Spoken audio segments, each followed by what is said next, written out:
anh đêm vắng cô đơn của anh hiu, nhớ về phút giây nồng nàn mình ê áp trao nụ cười và ánh mắt ấy mang đầy nhớ thương.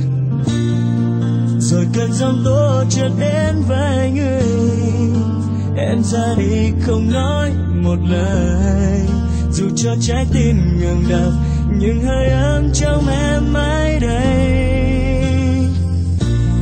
Giờ em như áng mây trôi ngang, nguyện cầu cho gió mang em về, hòa trong tiếng hát ngân nga cùng bầy chim tung tăng bởi nắng vàng. Bài tình ca viết riêng cho em, nước mắt anh hòa chung tiếng đàn, tình anh vẫn ấm trong tim dù em đã trôi xa phương xa.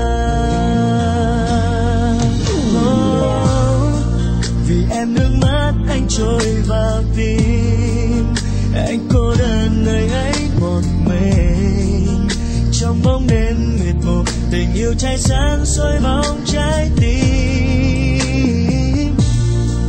Một lần hơi ấm về trong giấc mơ, ngỡ như em yêu đứng kề bên, vòng tay ấm êm ngày nào mà giờ đây em yêu đã xa. Giờ em như áng mây trôi ngang, nguyện cầu cho gió mang em về, hòa trong tiếng hát ngân nga cùng bầy chim tung tăng bởi nắng vàng. Bài tình ca viết riêng cho em, nước mắt anh hòa chung tiếng đàn, tình anh vẫn ấm trong tim dù em đã trôi dạt phương xa. Nỗi đau từ lâu em không thể nói hết, chúng mình đã từng hạnh phúc bên nhau, giờ đây chỉ còn lại giấc mơ. Em đã đắm say trong tình yêu của anh, em hứa rằng em sẽ không bao giờ xa anh, dù chỉ một lần khi em cần đến anh. Mong anh hãy tha thứ cho em không đành nhìn thấy anh gánh chịu những ngày tháng cô đơn.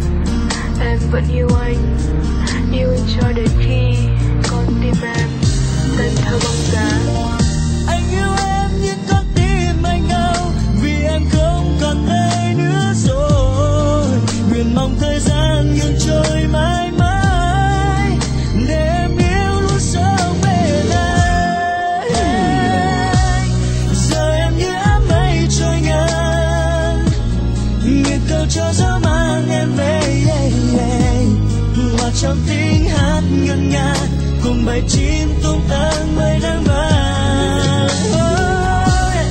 Bài tình ca viết riêng cho em, nước mắt anh hòa chung tiếng đàn, tình anh vẫn ấm trong tim dù em đã trôi dạt phương xa.